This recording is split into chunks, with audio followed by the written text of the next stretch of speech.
എല്ലാവർക്കും നമസ്കാരം. ഇന്ന് കാഞ്ഞിരപ്പള്ളിയുടെ പ്രകൃതി മനോഹരമായ ഈ കേരളത്തിൻ്റെ എടുത്തു പറയത്തക്ക ഒരു വലിയ ടൂറിസ്റ്റ് കേന്ദ്രത്തിൽ പോകുന്ന ഒരു വലിയ ഹൈവേ ആണിത്. ഞങ്ങൾ തമിഴ്നാട്ടിലേക്കാണ് പോകുന്ന മെയിൻ സ്ഥലമാണ്. ഏതായാലും ഇവിടെ ബഹുമാനായ കാഞ്ഞിരപ്പള്ളി ഗ്രാമപഞ്ചായത്ത് പ്രസിഡന്റ് ഉൾപ്പെടെയുള്ള നേതാക്കന്മാർ, പ്രിയപ്പെട്ട നല്ലവരായ നാട്ടുകാരെ, വളരെ വളരെ സന്തോഷമാണ്. കാരണം മനുഷ്യൻ ജീവിക്കുന്നത് തന്നെ ഭക്ഷണം എന്ന് പറഞ്ഞൊരു വലിയ ബുദ്ധിമുട്ടുള്ള സാധനമാണ്. എപ്പോൾ നോക്കിയാലും പ്രശ്നങ്ങളുള്ളൂ അല്ലേ? ഭക്ഷണത്തിൽ എപ്പോൾ നോക്കിയാലും പ്രശ്നങ്ങളാണ്, അതിൽ മായം മറ്റത്. പക്ഷേ ഞങ്ങൾക്ക് കിട്ടിയൊരു പുണ്യം എന്താണെന്ന് പറഞ്ഞാൽ, തമിഴ്നാട്ടിൽ നിന്ന് ഒരു 55 വർഷം തുടങ്ങി ഒരു 10-12 വർഷം കൊണ്ട് തന്നെ സ്വന്തം നാട് മലപ്പുറം ജില്ലയിലെ വളാഞ്ചേരി ഗ്രാമത്തിലേക്ക് വന്നു. അവിടെ നിന്ന് അങ്ങോട്ടുള്ള ജീവിതയാത്രയിൽ ഞങ്ങൾ മനസ്സിലാക്കാൻ സാധിച്ചത്, ഇപ്പോൾ നമ്മളെല്ലാവരും ഇവിടുന്ന് തൊട്ട കേരളം വിട്ടാൽ കിടക്കുന്ന തമിഴ്നാട്ടിൽ കടന്നാൽ അതേ കോയമ്പത്തൂരിൽ കിടക്കുന്ന ഒരു കേരളത്തിൻ്റെ ബോർഡറാണ്, 22 കിലോമീറ്റർ സിറ്റിയാണ്. ആ സിറ്റിയിലേക്ക് കിടക്കുമ്പോൾ നമ്മൾ പലരും പല ഹോട്ടലിൽ കഴിക്കാറുണ്ട്. വർഷം അവിടെ കൊടുക്കുന്ന റേറ്റ് നമ്മളെല്ലാം ഒന്ന് ഇപ്പോൾ നമ്മൾ വില കൂടിയ മൊബൈലുകളും വില കൂടിയ ഷൂ, നമ്മളുടെ ഡ്രസ്സ് എല്ലാം വില കൂടിയാണ്. പക്ഷേ നമ്മൾ ആരോഗ്യം നിലനിർത്തേണ്ട ഭക്ഷണം വളരെയധികം എനിക്ക് എൻ്റെ നാളെ മലപ്പുറം പലപ്പോഴും ഇവിടുത്തെ ഡോക്ടർമാർ മീറ്റിങ്ങിലെല്ലാം ഞാൻ പറയാറുണ്ട്. പക്ഷെ അവിടെ അവർ ശ്രദ്ധിക്കുന്നില്ല. ഇന്നത്തെ അസുഖത്തിന് കിഡ്നി, ലിവർ മൊത്തം ഇത്രയും വാല്യുള്ള സാധനം മനസ്സിലാക്കുന്നില്ല. അങ്ങോട്ട് കടന്നാൽ ഒരു ചായ കുടിച്ചാൽ 40 റുപ്യ ടാക്സാണ്. ഇവിടെ നിങ്ങൾക്കെല്ലാം പരിശോധിക്കാം. ഞങ്ങൾ ഉപയോഗിക്കുന്ന ഹിന്ദുസ്ഥാൻ ലിവറിൻ്റെ 3 റോസ് ചായപ്പൊടിയാണ്, ലിപ്റ്റൻ. ഇവിടെ കച്ചവടക്കാർക്ക് അറിയാം. ഒരു കിലോ വില 100 രൂപ വാങ്ങിയ 90 രൂപ, കിലോ 900. നമ്മൾ സാധാരണ പോകുന്ന ചായപ്പൊടി എന്താണ്? അപ്പോൾ അങ്ങനെ ചായപ്പൊടി കൊടുത്ത് അവർ വാങ്ങുന്നത് ഇവിടെ 10 റുപ്യക്കും 7 റുപ്യക്കും ചായ കിട്ടുമ്പോൾ, അല്ല 12 റുപ്യ കിട്ടുമ്പോൾ, എന്ത് വില കുറഞ്ഞ സാധനം കിട്ടുകയാണെങ്കിലും നമ്മൾ സ്വയം നമ്മളൊന്ന് പരിശോധിച്ച് നോക്കണം. ഇന്നത്തെ നമ്മുടെ സാലറി, കറണ്ട് ബില്ല് മറ്റെല്ലാം കൂട്ടി എങ്ങനെയാണ് ആ ഉൽപ്പന്നം കൊടുക്കാൻ പറ്റുക? ഇപ്പോൾ ഞങ്ങളിന്നൊരു 10-15 പേര് ഭക്ഷണം കഴിച്ചു. ഒരു ചെറിയ കടയിൽ പോയിട്ട് സ്ത്രീകൾ നടത്തുന്ന ഹോട്ടൽ, വളരെ നല്ല ഭക്ഷണം. ഈ 15 ആളും കഴിച്ചിട്ടും 1000 കൊടുത്തിട്ട് പിന്നെ തിരിച്ചും കൊടുത്തു തരിക. എൻ്റെ കോയമ്പത്തൂരിലാണെങ്കിൽ പിന്നെ 4000 റുപ്യ വേണം. 400 പേരിരിക്കുന്ന കോയമ്പത്തൂർ ഒരു റെസ്റ്റോറൻറ്റിൽ ഉച്ചയ്ക്ക് 1 മണിക്ക് പോയാൽ അരമണിക്കൂർ ക്യൂ നിൽക്കണം. 160 റുപ്യ കൊടുക്കണം, ടാക്സി വരെ കൊടുക്കണം, ഒരു വെജിറ്റേറിയൻ ഭക്ഷണം. അപ്പോൾ അങ്ങനെ റേറ്റിന് അവിടെ നിൽക്കാനോ ഇവിടെ ആ റേറ്റ് കുറവുണ്ട്. അത് മനുഷ്യന്മാർ മനസ്സിലാക്കുന്നത്. അതുകൊണ്ടാണ് തുറക്കുന്നത് പൂട്ടുന്നത്. പക്ഷേ ഞങ്ങൾ എന്ത് ചെയ്യുമെന്ന് പറഞ്ഞാൽ ലാഭം കുറച്ചുകൊണ്ട് ഒരു പുണ്യമായ, കാരണം ഭക്ഷണം ഒരു പുണ്യമാണ്. ആ ഭക്ഷണത്തിനാണല്ലോ നമ്മളെ കയ്യിലേ. ഒരു നേരത്തെ ഭക്ഷണം ഒരു ദിവസം സമ്മതിച്ചു അല്ലേ? ഇല്ല. അതുപോലെ ഇന്ന് ഇവിടെ കാണുന്ന ഈ ഭംഗം, ഈ സ്ഥാപനം ഞാൻ കോയമ്പത്തൂരിലായിരുന്നു. ഏറ്റവും ഇന്ത്യയിൽ തന്നെ അറിയപ്പെടുന്ന ഒരു വലിയ സിറ്റിയാണ് കോയമ്പത്തൂർ, ഇൻഡസ്ട്രി സിറ്റി അല്ല മാത്രം മൊത്തത്തിൽ. അവിടെ തുറക്കുകയാണെങ്കിൽ എനിക്കറിയാം ഇതിൻ്റെ 3 ഇരട്ടി ലാഭം ഉണ്ടാക്കാം. പക്ഷേ അവിടെ തുറക്കാതെ ഈ നാട്ടിൽ തുറക്കാൻ കാരണം, ഞങ്ങൾ 10-40 വർഷമായി ബേക്കറി അസോസിയേഷൻ ജനറൽ സെക്രട്ടറി പ്രവർത്തിച്ചു. ഇവരൊക്കെ ഞങ്ങൾ ജർമ്മനിലും ഇറ്റലിയിലും ജപ്പാനിലും ചൈനയിലും എല്ലാം കൊണ്ടുപോയി ഇന്ന് ഇന്ത്യയിലെ ലോകത്തിലെ ഏറ്റവും വലിയൊരു പ്രസ്ഥാനമായി ബേക്കറി പ്രസ്ഥാനം വളർന്നുകൂടെ. കാരണം അതിൽ മാറ്റങ്ങളുണ്ടാക്കി. കളറ് അതുപോലെ തന്നെ എല്ലാ സാധനത്തിലും ഇന്ന് കഴിക്കുന്ന ഹാനികരമായി കഴിയില്ല. ഞങ്ങളെന്നെ പറയും വന്ന് ചെക്ക് ചെയ്യണം, നോക്കണം, ഹൈജീനിക്കൽ. അപ്പോൾ അതുകൊണ്ടുള്ള മാറ്റങ്ങൾ അപ്പോൾ നിങ്ങളൊക്കെ ശ്രദ്ധിക്കേണ്ടതായിട്ട്, നിങ്ങൾക്കാണെങ്കിലും ഈ വില കുറഞ്ഞ് വാങ്ങുമ്പോൾ എന്ത് ഉൽപ്പന്നം എങ്ങനെ ഉണ്ടാക്കുന്നത്, കാരണം ശ്രദ്ധിക്കേണ്ട കാര്യമാണ്. ഭക്ഷണം വേണമല്ലോ, നമ്മൾ ആരോഗ്യമില്ലേ? ഏത് ഡോക്ടർ എന്താ പറയുക, നിങ്ങൾ എന്ത് ഭക്ഷണം കഴിച്ചു 1 മണിക്കൂർ കഴിഞ്ഞാൽ പറഞ്ഞാൽ അവിടുന്ന് ഭക്ഷണം കഴിച്ചു പറയും. ഈ ഭക്ഷണത്തിന് മാത്രം കുഴപ്പമില്ല, അതിലുണ്ടാക്കുന്ന ആയിൽ, അതിൻ്റെ മറ്റേ റോ മെറ്റീരിയൽസ് എല്ലാം വ്യത്യാസമുണ്ട് ഇല്ലേ? വളരെ ശ്രദ്ധിക്കേണ്ട ഒരു കാര്യമാണ് ഭക്ഷണം. മലപ്പുറം എത്രയോ മാറിക്കഴിഞ്ഞു. ഈ മലപ്പുറം എന്ന് പറയുന്നത് ഒരു കാലത്ത് വളരെ, ഞങ്ങൾ 40 വർഷം 30 വർഷം മുന്നേ അത്രയും ഇതായിരുന്നു. ഇന്ന് അവിടേക്ക് നല്ല അവരെല്ലാം ലോകത്തിൻ്റെ പല ഭാഗത്തിൽ എത്തിപ്പെട്ടു. ആ ഭക്ഷണത്തിൻ്റെ വില മനസ്സിലാക്കാൻ സാധിച്ചു. ഒരു സാധനം നമ്മൾ ക്വാളിറ്റി റേറ്റ് അധികം കൊടുക്കുന്നുണ്ടെങ്കിൽ അതിന് ഗുണമുണ്ടായിരിക്കും അല്ലേ? അപ്പോൾ അതുകൊണ്ടാണ് ഞങ്ങൾ വിജയിച്ചത്. 7 വർഷം കഴിഞ്ഞിട്ട് ഇത്രയും വീണ്ടും ഞങ്ങൾ ചെയ്യാൻ കിടന്ന ഈ പ്രദേശത്ത്, ഈ മണ്ണിൽ, ഈ വളക്കൂറുള്ള മണ്ണാണത് അല്ലേ? വീണ്ടും ഞങ്ങൾ ചെയ്യുന്നത് നിങ്ങളെ സഹകരണം. അപ്പോൾ തീർച്ചയായും ഞങ്ങൾ അടുത്ത് തുറക്കാൻ പോകുന്നത് എറണാകുളത്ത് ഏറ്റവും വലിയ 67 സെൻറ്റിൽ ആ സ്ഥലം, കാലി സ്ഥലം കൊടുത്താൽ എനിക്ക് വാഴ കിട്ടും. അതല്ലാതെ എന്തിനു വേണ്ടിച്ചാൽ കേരളത്തിൽ ജീവിക്കുന്ന മനുഷ്യന്മാർക്ക് മറ്റ് ബാംഗ്ലൂരിലോ ഹൈദരാബാദിൽ പോയി നിങ്ങൾ ഒരു ചായ 150 റുപ്യ കൊടുക്കണം ചായക്ക്. അത് നിൽക്കി നോക്കണം. 150 ചായക്ക് ഇൻ്റർനാഷണൽ ആയിരുന്നില്ല. 1 കിലോ നല്ല സ്വീറ്റാണെങ്കിൽ 1000-2000 റുപ്യ വില. ഇവിടെ 200-100 കിട്ടും. അതാണ് നമ്മൾ കഴിച്ചുകൊണ്ടിരിക്കുന്നത്. ഇപ്പോൾ അത് മാറ്റമുണ്ടാക്കണം, അതാണ് വേണ്ടത്. അപ്പോൾ അതിനു വേണ്ടിയാണ് ഞങ്ങൾ മൊത്തത്തിൽ തുറക്കുന്നത്. അതുകൊണ്ട് എന്തായി, ഇന്ന് കേരളത്തിലെ ബേക്കറി വ്യവസായം എവിടെ നോക്കിയാലും അല്ലേ, ബേക്കറി റെസ്റ്റോറൻറ്റൊക്കെ വളരെ മാറ്റം വന്നല്ലോ. അത് നിങ്ങളൊക്കെ നമ്മൾ മാറണം വേണ്ടേ? നമ്മൾ മാറിയാൽ പോരാ. ഞങ്ങൾ ഇതിനോട് 2 രൂപ കൂടുതൽ പറഞ്ഞാൽ ചോദിച്ചു ഞാൻ പറഞ്ഞില്ല വളാഞ്ചേരിയിലൊക്കെ. കാരണം അവിടെ ഇപ്പോൾ 5 റുപ്യേൻ്റെ ഏറ്റവും കൂടുതൽ ഞങ്ങളുടെ ജില്ലയിലാണ് ഈ കിട്ടിയ പ്രശ്നം. ഏറ്റവും കൂടുതൽ ഓരോ സ്ഥലത്ത് 100-ഉം 200-ഉം. ഇപ്പോൾ കാടാമ്പഴ എന്ന അമ്പലത്തിനടുത്ത് നോക്കിയാൽ 3 കിലോമീറ്ററിൽ 100 യൂണിറ്റാണ്. അവിടെ എന്തുകൊണ്ട് സംഭവിക്കുന്നു ഇല്ലേ? ഇത് നമ്മളെ തമിഴ്നാട്ടിൽ വളരെ കുറവാണ്. തമിഴ്നാട്ടിലൊന്നും ഞാൻ ജീവിക്കുന്ന തമിഴ്നാട്ടിൽ എത്രയോ ജനങ്ങൾ എവിടെയും അധികം കാണുന്നില്ല. അപ്പോൾ തീർച്ചയായും നിങ്ങളെ സഹകരണം വീണ്ടും ഞങ്ങൾക്ക് ഉണ്ടാവണം. ഇനിയും ഞങ്ങൾ നല്ല കാലത്ത് വീണ്ടും തുറക്കും. നിങ്ങളെതിരുന്ന ഈ സ്നേഹത്തിന് എന്താണ് മറുപടി പറയാമെന്നറിയില്ല. അതുകൊണ്ട് എല്ലാ സന്തോഷം കൂടി ഞാൻ എൻ്റെ വാക്ക് നിർത്തുന്നു. നന്ദി, നമസ്കാരം. അതിവിശാലമായ ഷോറൂമായി കാഞ്ഞിരപ്പള്ളിയിലെ ഷോറൂം മാറിക്കഴിഞ്ഞു. വലിയ സന്തോഷത്തിലാണ് KR കുടുംബം. എങ്ങനെ കാണുന്നു?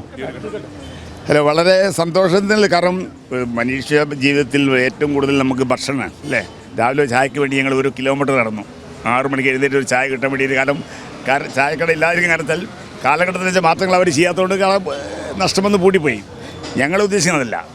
അത് ഇന്നത്തെ എൻ്റെ രാവിലെ ഉദ്ഘാടനം ചെയ്ത വിഷയം പറയാൻ കാരണം, നമ്മളെല്ലാം കേരളത്തിൽ നിന്ന് അങ്ങോട്ട് പുറത്തേക്ക് കിടക്കുമ്പോൾ തമിഴ്നാടായാലുമുള്ള കർണാടകയിലുമുള്ള നല്ലൊരു ഷോപ്പ് പോയാൽ ഇവിടെ നമ്മൾ 10-15 രൂപ കൊടുക്കുന്ന അതേ സെയിം ചായ 40 ഉറുപ്പ്യം ടാക്സും കൊടുക്കും കാപ്പിയായാലും. അപ്പം ഭക്ഷണത്തിൻ്റെ റേറ്റ് കൂടുമ്പോൾ ക്വാളിറ്റി കൂടും. ക്വാളിറ്റിയാണ് വേണ്ടത്, അല്ലാതെ ഭക്ഷണം റേറ്റ് കുറഞ്ഞല്ലേ നമ്മൾ നല്ല ലിവറും നല്ല കിഡ്നിയെല്ലാം നമുക്ക് കുഴപ്പമുണ്ടാക്കണ്ടേ. അപ്പോൾ ഞാൻ മനസ്സിലായി ഇവിടെ ചെയ്യാങ്കാരത്തിൽ ഇവിടെ നമ്മൾ 8 വർഷം മുന്നേ ആരംഭിച്ചെങ്കിലും ഇതൊരു വലിയ ഒരു ഇതാണ്. ഈ റോഡ് എന്ന് പറഞ്ഞാൽ തമിഴ്നാട്ടിൽ പോകുന്ന തേക്കടി, അതുപോലെ കമ്പം, തേനി, തമിഴിൽ പോകുന്നൊരു മെയിൻ റോഡും ടൂറിസ്റ്റ് കേന്ദ്രമാണ്. അപ്പോൾ ഞങ്ങൾ തമിഴ്നാട്ടിലും കേരളത്തിലെ പല ഭാഗത്തുള്ളത് കൊണ്ട് ആ കഷ്ടപ്പെട്ട് കിട്ടുന്നത്. അപ്പോൾ വീണ്ടും ഞങ്ങൾ ചെയ്യാൻ കാരണം ഈ കോവിഡ് സമയത്തൊക്കെ വളരെ ബുദ്ധിമുട്ടുകളായിരുന്നെങ്കിലും പല പ്രശ്നമുണ്ടെങ്കിലും വീണ്ടും ഞങ്ങൾക്കത് ഒരു താല്പര്യം തോന്നി. ഇവിടുത്തെ ആളുകൾ ആ റേറ്റ് ആയാലും ഞങ്ങളോട് നല്ല സഹകരണമാണ്. ആ കസ്റ്റമറുടെ സഹകരണം വലിയ സഹകരണമാണ്. അപ്പോൾ സഹകരണമാണ് ഞങ്ങളെ വീണ്ടും ഇതിലേക്ക് എത്തിച്ചത്. അല്ലെങ്കിൽ തമിഴ്നാട് ഞങ്ങൾ 10-15 വർഷമായി തമിഴ്നാട് ചെയ്യുന്ന ആൾക്കാരാണ്. കോയമ്പത്തൂർ വളരെ ഏറ്റവും ഇന്ത്യയിൽ അറിയപ്പെടുന്ന ഒരു സിറ്റിയാണ് കോയമ്പത്തൂർ സിറ്റി, ഇൻഡസ്ട്രി സിറ്റി എന്ന് പറയാം. അപ്പോൾ അവിടെ ചെയ്യുന്നുണ്ടെങ്കിലും അപ്പുറം ഇവിടേക്ക് വരാൻ കാരണം ഇവിടുത്തെ മനുഷ്യ സ്നേഹങ്ങളും ആ ഒരു ഗുണമാണ്. അപ്പോൾ അത് ഞങ്ങൾക്ക് വീണ്ടും ചെയ്യാൻ തോന്നി. ഇനിയിപ്പോൾ ഏറ്റവും എനിക്ക് എടുത്ത് പറയാനുള്ളത്, എറണാകുളത്ത് ഞങ്ങൾ വന്ന് 10-24 വർഷമായി, 25 വർഷമായി. ആ എറണാകുളത്ത് ഞങ്ങൾ പാലാരിവട്ടം, വൈറ്റില നിറയെ ഷോപ്പുകൾ ഉണ്ടായിരുന്നു. ഇനി വീണ്ടും ഞങ്ങളെ സ്വന്തം സ്ഥലമായ ഹൈവേ തന്നെ ഒരു 70 കാറ് പാർക്ക് ചെയ്യാനുള്ള സ്ഥലത്തോടു കൂടി ഞങ്ങൾ റെസ്റ്റോറൻറ്റും ബേക്കറിയും ചെയ്യാൻ പോകണം. കാരണം ജനങ്ങൾക്ക് വേണ്ടത് നല്ല ഭക്ഷണമാണ്. ബാക്കി എത്ര വേണമെങ്കിലും സ്വർണ്ണക്കടകളും എവിടെ പോയാലും കിട്ടും. പക്ഷെ ഭക്ഷണത്തിന് വേണ്ടി നമ്മൾ പോയി നല്ല കടയിലൊക്കെ പോയി ഏത് റെസ്റ്റോറൻറ്റ് പോയാലും ഉച്ചയ്ക്ക് ക്യൂ നിൽക്കണം. അതിൻ്റെ അവസ്ഥയുള്ളത്. കാരണം റേറ്റ് നോക്കും, ക്വാളിറ്റി നോക്കും, ആ രണ്ടും നോക്കുമ്പോൾ മായമില്ലാത്തൊരു ഭക്ഷണം കിട്ടുകയാണെങ്കിൽ അത് ഞങ്ങൾ വീണ്ടും എറണാകുളത്ത് തന്നെ അവിടെ തുറക്കുന്നുണ്ട്. ഇപ്പോൾ എന്തായാലും 2-3 മാസത്തിനുള്ളിൽ അത് തുറക്കാൻ കഴിയും. അവിടെ ഈ കാഞ്ഞിരപ്പള്ളി വളരെ ഇഷ്ടപ്പെട്ട. കാരണം കോട്ടയം ജില്ലയിൽ ഞങ്ങൾ തിരുവല്ല, പാല, ചങ്ങനാശ്ശേരി, കോട്ടയം, നാഗമ്പടം ഇങ്ങനെയുള്ള ഈ പ്രദേശത്തെല്ലാം ഞങ്ങൾ ഷോപ്പുകളുണ്ട്. അപ്പോൾ അതിലൊക്കെ വരുമ്പോഴത്തേൽ അവിടുത്തെ നല്ല കസ്റ്റമറും അവിടെ നമുക്ക് തരുന്ന എന്താണോ കൊടുക്കുന്ന ക്വാളിറ്റി അതിന് റേറ്റും കിട്ടുന്നുണ്ട്. അപ്പോൾ ആ സേവനം അതാണ് വേണ്ടത്. നമ്മൾ ജോലി ചെയ്യുമ്പോൾ നല്ല കൂലി കിട്ടുമ്പോൾ വീട്ടിൽ നല്ല ജോലി ചെയ്യാൻ തോന്നുന്നില്ല. അതുപോലെയാണ് ഈ ബിസിനസ്. പിന്നെ നല്ല ഞങ്ങൾ കൂടെ കുറേ ആളുകൾ ജീവിച്ചു പോകുന്നുണ്ട്. അതിൻ്റെ മെയിൻ കാരണമാണ് കുറേ ആളുകൾ ഈ തൊഴിൽ തന്നെ ജീവിച്ചു പോകുന്നു. അതും കൂടി നിലനിർത്തിക്കൊണ്ടേ റെസ്റ്റോറൻറ്റ് മൂന്നാമത്തെ എക്കൽ റെസ്റ്റോറൻറ്റ് എന്ന് പറഞ്ഞാൽ ഒരു മാറ്റം, ഒരു ബ്രാൻഡ് മാറ്റിയതാണ്. കാരണം ഞങ്ങൾ കൊടുക്കുന്നത് നല്ല ഫുഡാണ്. ഇവിടുത്തെ സെയിൽ ടാക്സ് കുത്തി പലവർക്കും അറിയുമ്പോൾ വന്ന് കഴിക്കുന്ന ആൾ പറയാറുണ്ട്. ഏറ്റവും ബെസ്റ്റ് വെച്ചാൽ രണ്ടും ചേരുമ്പോൾ ജനങ്ങൾക്ക് അറിയുന്നത് ബേക്കറിയാണ് ചേരുന്നത്. അപ്പോൾ അതിൽ നിന്നൊരു മാറ്റം ഉണ്ടാക്കിയതാണ് ഒരു റെസ്റ്റോറൻറ്റ് ബ്രാൻഡാക്കി മാറ്റുക എന്നുള്ളത്. അതിന് വരുമ്പോൾ ഞങ്ങൾക്ക് അത് വളർത്താൻ കഴിയും. കാരണം തമിഴ്നാടിൻ്റെ ബോർഡറായ കേരളത്തിലൊക്കെ ഞങ്ങൾക്ക് സ്ഥലങ്ങളുണ്ട്. അവിടെ 10-100 വണ്ടികൾ പാർക്ക് ചെയ്യാൻ സ്ഥലം കൊടുത്തുകൊണ്ട് ഇനി വരുന്ന ഭാവിയിലേക്ക് അത് വളർത്താൻ കഴിയും. പാർക്കിംഗ് ആണെങ്കിലും ഫാമിലിക്കാണെങ്കിലും അതാണ് ഇതിൽ പതിവല്ല. ഇതിൻ്റെ സൗന്ദര്യം കാണണമെങ്കിൽ ഏറ്റവും ബാക്കിൽ വെക്കണം. ശബരിമല വഴി വരുന്ന വലിയൊരു പുഴ ഒഴുകി വരുന്ന സ്ഥലം തൊട്ട ബാക്ക് റാണി അങ്ങനെ ചുറ്റി വരുന്നൊരു പുഴയാണത്. നിറഞ്ഞ ഒരു എപ്പോഴും വെള്ളം പോയിക്കൊണ്ടിരിക്കുകയാണ് തൊട്ട ബാക്കിൽ. ആ പ്രകൃതി മനോഹരമായ സ്ഥലമാണിത്. ആ സ്ഥലത്ത് ഇത് വിടാൻ തോന്നില്ല. കാരണം ആ പ്രകൃതി ഭക്ഷണം ലാഭം ഉണ്ടാക്കില്ലല്ലോ. ലാഭം കുറച്ച് കുറഞ്ഞാലും ഈ പ്രകൃതിപരമായ സ്ഥലത്ത് ഇത്തിരി നല്ലൊരു സ്ഥലത്ത് ഒരു ബ്രാൻഡ് കിട്ടുക എന്ന് പറഞ്ഞാൽ വലിയ സന്തോഷമല്ലേ. ഞാൻ പറഞ്ഞില്ല ടൂറിസ്റ്റ് കേന്ദ്രമാണ്. ഇവിടെ അങ്ങോട്ട് പുറപ്പെട്ട മുഴുവൻ ഇടുക്കിയിൽ പോകുന്നതും തേക്കടി പോകുന്നതും കമ്പന്തേനി തമ്മിൽ പോകുന്ന റൂട്ടാണ്. അപ്പോൾ അതേ ഒരു മെയിൻ കാരണം. ഓരോ പ്രദേശത്തുകാരും ഓരോ രുചിക്കൂട്ടുകൾ രുചിക്കുന്നവരാണ്. ഇപ്പോൾ കോയമ്പത്തൂർ ആണെങ്കിൽ വേറെ രീതിയിലായിരിക്കും. എന്താണ് കാഞ്ഞിരപ്പള്ളിയിലെ മനസ്സറിഞ്ഞിട്ടുണ്ട്? എന്താണ് കാഞ്ഞിരപ്പള്ളിക്കാരോട് പറയാൻ? ചില കാഞ്ഞിരപ്പള്ളികൾക്ക് നമ്മൾ ഇപ്പോൾ അവരെന്ന് പറഞ്ഞാൽ ഇവിടുത്തെ പഞ്ചായത്ത് പ്രസിഡന്റ് എല്ലാവരും കൂടെ ഉദ്ഘാടനം നടത്തിയത്. അപ്പോൾ അവർ തന്നെ ഇവിടുത്തെ കസ്റ്റമറാണ്. അപ്പോൾ അവരവരുടെ താല്പര്യം അവർ വന്ന് പറഞ്ഞല്ലോ. ഞങ്ങൾക്ക് ഏറ്റവും വളരെ ഞാൻ പറഞ്ഞല്ലോ ഇപ്പോൾ ഇതേ ഷോപ്പ് എനിക്ക് എറണാകുളത്ത് കോയമ്പത്തൂരാണെങ്കിൽ ഇതിൻ്റെ ഡബിൾ ലാഭം ഉണ്ടാക്കാൻ പറ്റും. ലാഭത്തിലപ്പുറം നമ്മൾ മനുഷ്യ സ്നേഹി എന്നുള്ളത് നമ്മളൊരു ബ്രാൻഡാക്കി മാറ്റുമ്പോൾ നമ്മളെ ചെയ്യുന്ന സേവനം കൂടിയാണ്. നല്ല ഭക്ഷണം കൊടുക്കുക. അപ്പോൾ ഇവിടെ ഒരു യാത്ര ചെയ്ത് വരുമ്പോൾ നല്ല ടോയ്ലറ്റ് ഇതൊക്കെ ഇതിൻ്റെ ആവശ്യമാണ്, മനുഷ്യന് ആവശ്യമുള്ളതാണ്. അപ്പോൾ നമ്മൾ എവിടെ പോയാൽ അത് കിട്ടുന്ന നേരത്തെ ബാറുകളായിരുന്നു. അപ്പോൾ ഇവിടുത്തെ സാധാരണ ഞാൻ പറഞ്ഞ ഒരു 15 റുപ്യക്ക് ചായ കുടിച്ചിട്ട് അവനിവിടെ ബാത്റൂം യൂസ് ചെയ്യാം ഇല്ലേ. അപ്പോൾ അതൊരു വലിയ നമ്മൾ ചെയ്യുന്നൊരു സേവനമാണ്. നല്ല ഒരു ഗ്ലാസ് വെള്ളം കിട്ടും നല്ല ഫ്രിഡ്ജിൽ ഇല്ലേ. അല്ലെങ്കിൽ പപ്സ് ചായ കുടിച്ചാൽ മാക്സിമം 30-35 റുപ്യേ ഉള്ളൂ. അതിൻ്റെ വിഷമം മാറി 2-3 കാര്യം നടക്കുന്നത്. നവീകരിച്ച ഷോറൂം കാണാൻ എല്ലാവരെയും സ്നേഹപൂർവ്വം അല്ല ഞങ്ങളൊക്കെ ചെയ്ത് അവരിങ്ങോട്ട് സഹിക്കുക. അവരിങ്ങോട്ട് പറയുന്നതാണ്. ഞങ്ങളല്ല പറയുന്നത്. ഇവിടെ ആളുകൾ പറയും നിങ്ങളിത് വളരെ ഇഷ്ടപ്പെട്ട ഷോപ്പാണ്. കാരണം എന്താ വെച്ചാൽ ആ ഹൈജീനിക് അവർ ഉദ്ദേശിക്കുന്ന ഹൈജീനിക്കും ഇവിടെ ഞങ്ങളെ സ്റ്റാഫ് അവർ കൊടുക്കുന്ന സേവവും ഇതെല്ലാം കൂടിയാണ്. മനുഷ്യർ അങ്ങനെയുള്ള സ്നേഹമുള്ള ഏറ്റവും കൂടുതൽ വലിയ ബാക്കിയിലേയും അപ്പുറം ഒന്ന് സ്നേഹമുണ്ടല്ലോ. കസ്റ്റമറുടെ സ്നേഹമാണ് ഒരു കുടുംബമലയാണ് അവർ കാണുന്നത്. ഒരു കുടുംബത്തിൽ കയറി വരുന്ന അന്തരീക്ഷമാണ് അവർക്ക് ഇവിടെ വരുമ്പോൾ ഉള്ളത്. അതാണ് മെയിൻ കാരണം. എല്ലാം സ്വാഗതം ചെയ്തു. വളരെ സന്തോഷമുണ്ട്. വ്യക്തമാണ്. കെയർ ഗ്രൂപ്പ് ചെയർമാൻ കെയർ ബാലേട്ടനാണ് കാര്യങ്ങൾ പങ്കുവച്ചത്. ഏതായാലും വലിയ രീതിയിലുള്ള സൗകര്യങ്ങൾ തന്നെയാണ്. അത് വന്ന് അനുഭവിച്ചറിയേണ്ടത് തന്നെയാണ്. കാഞ്ഞിരപ്പള്ളിക്കാർ അനുഭവിച്ചറിയുന്നൊരു കാര്യം തന്നെയാണ്. സ്വാഭാവികമായും 8 വർഷം മുൻപ് ആരംഭിച്ച കെയർ ബേക്സിൻ്റെ റെസ്റ്റോറൻറ്റ് അതിവിശാലമായ ഷോറൂമായി മാറിയിരിക്കുന്നു.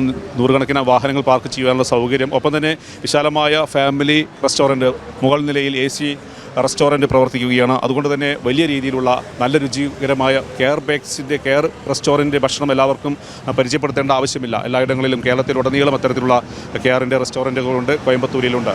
ഏതായാലും കാഞ്ഞിരപ്പള്ളിയിൽ വളരെ പ്രൗഢഗംഭീരമായ ഒരു ചടങ്ങിലൂടെയാണ്